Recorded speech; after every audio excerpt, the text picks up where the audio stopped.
Good morning students, myself Nisha. So in this video we have started the unit 9, that is financial management. In this video we have discussed about the financial management, financial decision and financial planning.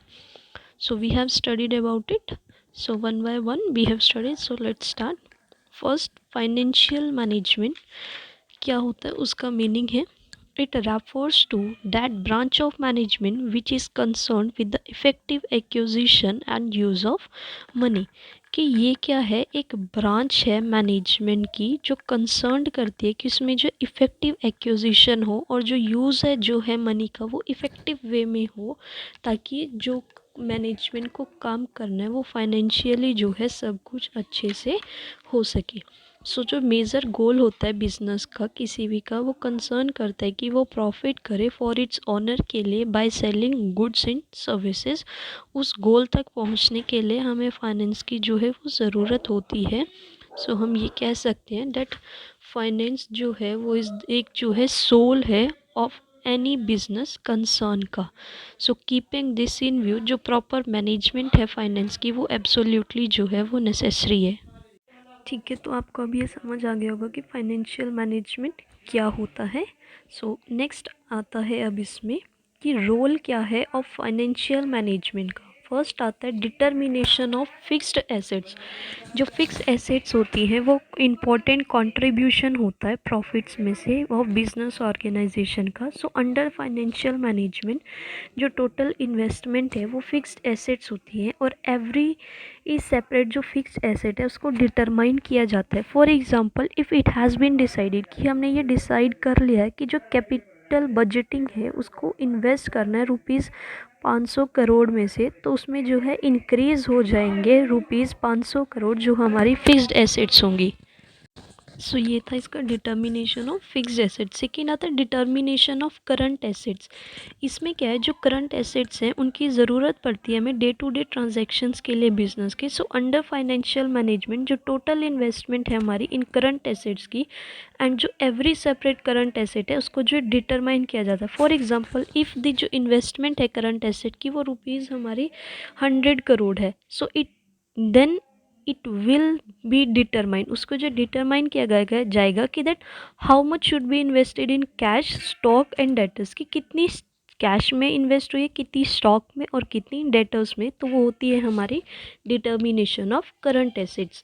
सो अगला आएगा इसमें determination of proportion of long term and short term finance. इसमें क्या है कि जो भी हमारी ऑल जो फाइनेंशियल नीड्स हैं बिजनेस की उसको फुलफ़िल किया जाता है किसके थ्रू लॉन्ग टर्म और शॉर्ट टर्म सोर्सेज के थ्रू।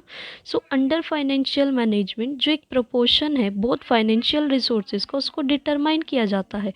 जो लॉन्ग टर्म सोर्सेज होती हैं वो प्रोवाइड करती है हमें कैपिटल फॉर बिजनेस के लिए फॉर लॉन्ग टाइम के लिए। देयरफॉर जो उनका यूज़ होता है उसको इंक्रीज़ कर देती है liquidity. So at the same time जो कॉस्ट है हमारी लॉन्ग टर्म सोर्सेज की वो हायर देन होती है हमारी cost of short term sources से। So therefore it if there is अगर उसमें जो है मोर लिक्विडिटी रिक्वायर्ड है बिजनेस में तो उसमें जो है मोर कॉस्ट जो है वो हमें शेल हैव टू बी जो है बोन करनी पड़ती है एंड वाइस वर्सा होती है। सो अंडर फाइनेंशियल मैनेजमेंट जो प्रोपोर्शन होता है बोथ दी सोर्सेज का उसको डिटरमाइन किया जाता है on the basis of liquidity के बेसिस पर और कॉस्ट एनालिसिस के बेसिस पर। फोर्थ पॉइंट आता है इसमें determination of proportion of various sources of long term finance. इसमें क्या है जो लॉन्ग टर्म हमारी फाइनेंशियल सोर्सेज है उसमें इंक्लूड होती है primarily equity share capital preference share capital और रिटेन्ड अर्निंग और एट्सेट्रा काफ़ी सारी चीज़ें जो है उसमें इंक्लूड होती हैं हमारी लॉन्ग टर्म सोर्सेज में। सो अंडर फाइनेंशियल मैनेजमेंट में जो प्रोपोर्शन होता है वेरियस लॉन्ग टर्म फाइनेंसिस की सोर्सेज का उसको जो डिटरमाइन किया जाता है। सो ऑल जो सोर्सेज होती हैं उनकी जो है हैव देयर मेरिट्स भी होती हैं डीमेरिट्स भी होती है। So after making an analysis करने के बाद जो मेरिट्स और डीमेरिट्स होती हैं उनको लेके जो है एक बैलेंस डिसीजन जो है वो लिया जाता है। ठीक है, ये था इसका फोर्थ। लास्ट इसमें फिफ्थ पॉइंट आता है determination of various items of profit and loss account. इसमें क्या है वेरियस आइटम्स जो है वो इंक्लूड होती हैं प्रॉफिट एंड लॉस की जो गेट इन्फ्लुएंस्ड या फिर इफेक्ट होती है बट डिफरेंट फाइनेंशियल डिसीजन से। सो इसमें फॉर एग्जांपल जैसे कि जो इन्वेस्टमेंट है वो रिलेट करती है मेरी to the amount of debt से, डेप्रिसिएशन जो है वो रिलेट करती है मेरी to the amount of long term asset से, डिस्काउंट जो है वो मेरा रिलेट करता है to the position of liquidity से। तो इस तरह से जो है वो डिटरमाइन कर लेती है हमारी प्रॉफिट एंड लॉस की वेरियस आइटम्स। सो ये था इसका रोल। आई होप आपको रोल समझ आ गया होगा। नेक्स्ट अब हम इसमें करेंगे कि 3 टाइप्स के जो है फाइनेंशियल डिसीजंस होते हैं। फर्स्ट होता है मेरा इन्वेस्टमेंट डिसीजन। इन्वेस्टमेंट डिसीजन क्या होता है? It refers to the selection of assets in which funds will be invested by the business. कि ये रेफर्स करता है कि इसमें जो है सिलेक्शन होता है एसेट्स का, जिसमें जो है फंड्स को जो है इन्वेस्ट किया जाता है बाय द बिजनेस। जो एसेट्स होती हैं विच आर ऑब्टेन्ड, जो ऑब्टेन्ड होती हैं बाय बिजनेस से, वो 2 टाइप से होती हैं, लॉन्ग टर्म एसेट्स और short term assets. Long term assets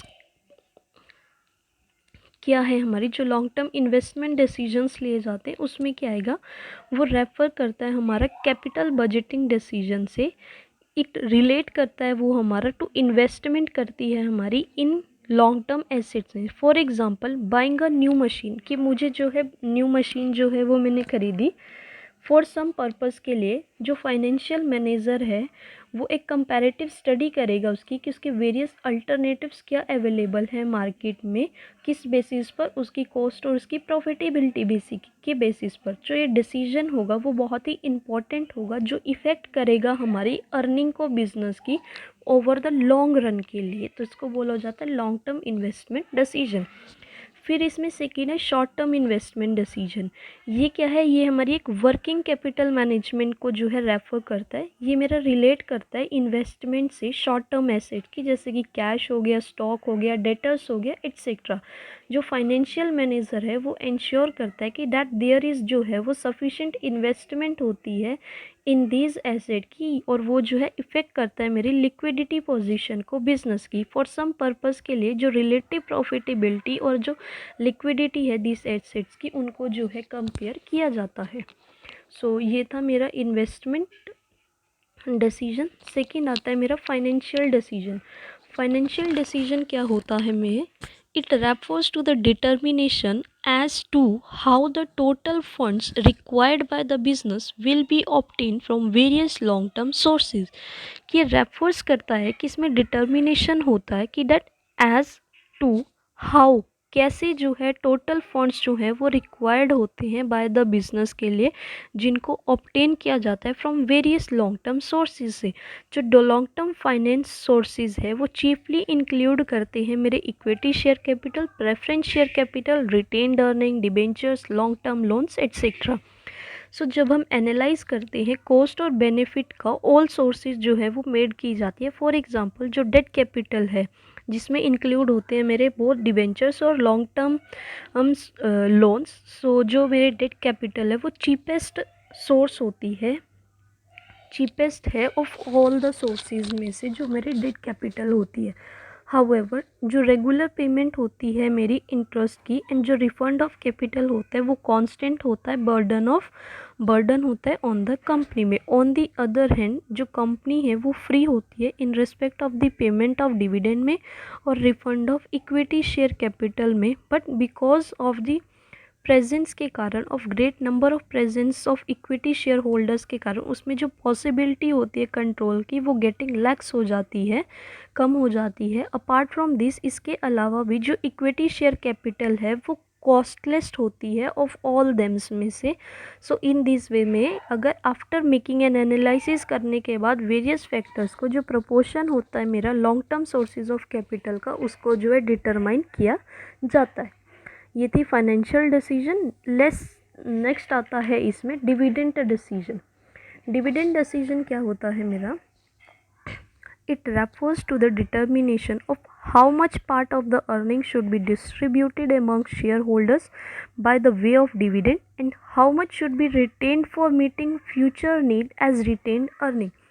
ये क्या कह रहा है कि ये रेफर्स करता है एक डिटर्मिनेशन को, कि कितना मुझे जो है, how much part of earning, कि कितना पार्ट जो है मुझे अर्निंग का वो डिस्ट्रीब्यूट करना है अपने शेयर होल्डर्स को bye the way of dividend के रूप में, एंड हाउ मच और कितना जो है मुझे रिटेन करना है फॉर फ्यूचर मीटिंग्स के लिए जिनकी ज़रूरत पड़ती है मेरी एज रिटेन्ड अर्निंग के लिए, उसको बोला जाता है डिविडेंड डिसीजन। जनरली जो शेयर होल्डर्स होते हैं वो चाहते हैं that they should get the maximum dividend, उनको जो है मैक्सिमम डिविडेंड मिले, और जो मैनेजर्स हैं वो want the maximum amount of money, और मैनेजर को है वो ज़्यादा मैक्सिमम अमाउंट ऑफ मनी मिले और should be kept to fulfil the future needs of business, और उसको रखा जाए फ्यूचर नीड्स ऑफ बिजनेस के लिए। हाउएवर जो फाइनेंशियल मैनेजर होता है वो स्ट्राइक करता है बैलेंस को सो दैट जो पार्टीज़ होती है वो रिमेन सेटिस्फाइड रहती है, और जो डिसीजन होता है उसको ऑल्सो कॉल्ड बोला जाता है डिस्पोजल ऑफ सरप्लस डिसीजन। तो ये था मेरा डिविडेंड डिसीजन। आई होप आपको समझ आया होगा कि 3 टाइप्स के फाइनेंशियल डिसीजन होता है, investment, financial and dividend. Next अब इसमें आता है कि फाइनेंशियल प्लानिंग क्या होता है। It refers to the preparation of a financial blueprint of an organization's future operation। कि रेफर्स करता है कि इसमें प्रेपरेशन की जाती है फाइनेंशियल के ब्लूप्रिंट की ऑर्गेनाइजेशन के फ्यूचर ऑपरेशंस के लिए, कि मुझे जो प्री डिटरमाइन करना है कि what is to be done in future, कि मुझे क्या फ्यूचर में करना है उसकी प्री डिटरमाइन करना, उसकी प्लानिंग करना, उसको बोला इन्होंने प्लानिंग।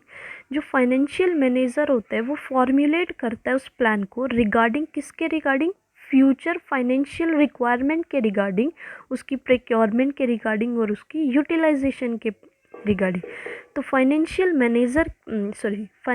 प्लानिंग जो है वो रेफर्स करते हैं कि इसमें जो है प्री डिटरमाइन करते हैं हम अपनी फाइनेंशियल एक्टिविटीज़ को सो दैट जो ऑब्जेक्टिव है ऑर्गेनाइजेशन का वो अचीव हो सके। जो फाइनेंशियल प्लानिंग है वो इम्प्लाई करती है हमारा फोरकास्टिंग करती है हमारी फाइनेंशियल नीड्स ऑर्गेनाइजेशन की, और जो उनका सुटेबल सोर्सेज होते हैं उनको इंश्योर किया जाता है उनकी एफिशिएंट यूटिलाइजेशन के लिए। सो ये था फाइनेंशियल प्लानिंग, समझ आया होगा आपको। नेक्स्ट है इसमें कि प्रोसेस क्या है फाइनेंशियल प्लानिंग का। फर्स्ट है डिटर्मिनेशन ऑफ फाइनेंशियल ऑब्जेक्टिव, कि इन दी फर्स्ट स्टेज जो फाइनेंशियल का ऑब्जेक्टिव है ऑर्गेनाइजेशन का उसको डिटरमाइन किया जाता है। जो ऑर्गेनाइजेशन है फाइनेंशियल ऑब्जेक्टिव का वो टू काइंड से हो सकता है। शॉर्ट टर्म फाइनेंशियल ऑब्जेक्टिव जिसमें इंक्लूड होती है मेंटेनेंस ऑफ एडिक्वेट लिक्विडिटी की ऑर्गेनाइजेशन की, और नेक्स्ट है लॉन्ग टर्म फाइनेंशियल ऑब्जेक्टिव, उसमें इंक्लूड होती है प्रिक्वायरमेंट्स ऑफ एडिक्वेट फाइनेंस की फ्रॉम डिफरेंट सोर्सेज से उनको इंक्रीज़ किया जाता है हमारी एफिशिएंसी ऑफ ऑर्गेनाइजेशन की। इसमें सेकेंड पॉइंट आता है डिटर्मिनेशन ऑफ फाइनेंशियल पॉलिसीज़, कि सेकेंड स्टेज पर क्या होता है फाइनेंशियल प्लानिंग की, जो फाइनेंशियल पॉलिसीज़ होती है उनको डिटरमाइन किया जाता है सो डैट कि जो फाइनेंशियल का ऑब्जेक्टिव है वो अचीव हो सके। उसमें क्या इंक्लूड होता है कैपिटलाइजेशन पॉलिसीज़ की, कैपिटल स्ट्रक्चर पॉलिसी का, fixed asset management policy, dividend policy, working capital management policy और credit policy etcetera. For instance के लिए in respect of capital structure जो पॉलिसीज़ होती है कंपनी की वो मे बी ये जो है वो डिपेंड होती है हमारी इक्विटी शेयर कैपिटल में इन द इनिशियल ईयर्स में रिगार्डिंग डिस्ट्रीब्यूशन ऑफ डिविडेंड के रिगार्डिंग जो पॉलिसीज़ होती है वो मे बी कीप रखी जाती है the rate of dividend low in the initial years में से। सो ये था डिटर्मिनेशन ऑफ फाइनेंशियल पॉलिसीज़। फिर है नेक्स्ट लास्ट पॉइंट आता है इसमें डिटर्मिनेशन ऑफ फाइनेंशियल प्रोसीजर, कि थर्ड स्टेज में फाइनेंशियल प्लानिंग के जो फाइनेंशियल का प्रोसीजर है उसको जो है डिटरमाइन किया जाता है। जो प्रोसीजर है वो ज़्यादा क्लियर होता है देन पॉलिसीज़ से। सो इन केस ऑफ प्रोसीजर में से इट इज़ लेट डाउन, ये लेट डाउन किया जाता है कि that what order a job will be perform, कि क्या जॉब जो है हमें परफॉर्म करनी है। फॉर इंस्टेंस जो डिसीजन होता है रिगार्डिंग डिपेंड करता है वो हमारा इक्विटी कैपिटल में हमारी initial years of the company में इज़ अ पॉलिसी, बट जो डिफरेंट स्टेप्स हैं वो ली जाते हैं टू प्रोक्योर करने के लिए इक्विटी कैपिटल फॉल जो हमारी फॉल करती है उसके लिए अंडर किसके अंडर जो कैटेगरी होती है हमारी फाइनेंशियल प्रोसीजर की। सिमिलरली जो क्रेडिट सेल होती है वो एज अ पॉलिसी होती है बट प्रिस्क्राइब की जाती है वो सीक्वेंस ऑफ एक्शन में जो हमें लेना पड़ता है in case of non realisation of payment on time के लिए, वो जो है एक फाइनेंशियल प्रोसीजर होता है। ये था इसका प्रोसेस। आई होप आपको ये समझ आएगा, एक बार समझ लेना क्योंकि ये थोड़ा बहुत डिफ़िकल्ट सा है। सो आई होप आपको थोड़ा ना समझे, एक बार कोशिश करना, ना आए तो you will comment and I will explain you. So next आता है इसमें कि ऑब्जेक्टिव क्या है फाइनेंशियल प्लानिंग का। फर्स्ट आता है इसमें to ensure timely availability of finance, कि जो फर्स्ट ऑब्जेक्टिव है फाइनेंशियल प्लानिंग का वो है कि to make financial available in time, कि उनको जो फाइनेंशियल फाइनेंस है वो अवेलेबल कराना टाइम पर। इसके अंडर जो है जो लॉन्ग टर्म फाइनेंशियल की नीड्स हैं वो एंटिसिपेट होती हैं, एंड देन जो सोर्सेज होती हैं है वो अवेलेबिलिटी ऑफ फाइनेंस की जो है उनको लोकेट किया जाता है। फिर इसमें सेकंड पॉइंट आता है to ensure proper balance of finance, कि ऑलवेज जो है इंश्योर किया जाता है कि दैट जो बैलेंस है ऑफ कैश का वो should neither be in excess NOR short, कि जो बैलेंस है कैश का वो ना तो ज़्यादा होना चाहिए और ना ही कम होना चाहिए, तो वो इक्वली जो है इसको इंश्योर करना है हमें ऑलवेज। जो बैलेंस है कैश का इन दोनों में से दीज सिचुएशंस जो हैं वो हार्मफुल हो जाती हैं।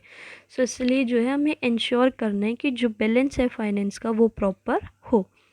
सो नेक्स्ट है इसमें कि इम्पॉर्टेंस क्या है फाइनेंशियल प्लानिंग की। फर्स्ट है हेल्प टू फेस द इवेंचुअलिटीज़, कि ट्राई करते हैं कि फॉरकास्ट करें हमारी वेरियस बिजनेस सिचुएशंस को, जिसके बेसिस पर जो है अल्टरनेटिव फाइनेंशियल प्लान्स को जो है वो प्रिपेयर किया जाना चाहिए, ताकि वो हेल्प करे हमारी फेस करने के लिए इवेंचुअल सिचुएशंस को एक बेटर वे में। सेकेंड आता है help in avoiding business shocks and surprise, की प्रॉपर प्रोविजन के रिगार्डिंग जो शॉर्टेज और जो सरप्लस होती है फंड्स की वो लग की जाती है मेड बाय एंटिसिपेटिंग करने के कारण, by future receipts of payment के कारण। हेंस ये हमारी हेल्प करते हैं अवॉइड करने में हमारे बिजनेस के शॉक्स को और सरप्राइजेज को। हेल्प इन कोऑर्डिनेशन, कि ये हमारी हेल्प करते हैं कोऑर्डिनेट करने के लिए वेरियस बिजनेस एक्टिविटीज़ में, जैसे कि हमारी कैश की, सेल की, परचेज़ की, प्रोडक्शन की, उनमें। फोर्थ है हेल्प करते हैं ये हमारी इन अवॉइडिंग वेस्टेज ऑफ फाइनेंस, की हमारा जो फाइनेंस की जो वेस्टेज है वो ना हो, प्रॉपर जो है फाइनेंशियल सोर्सेज जो है वो अच्छे से ली जाए।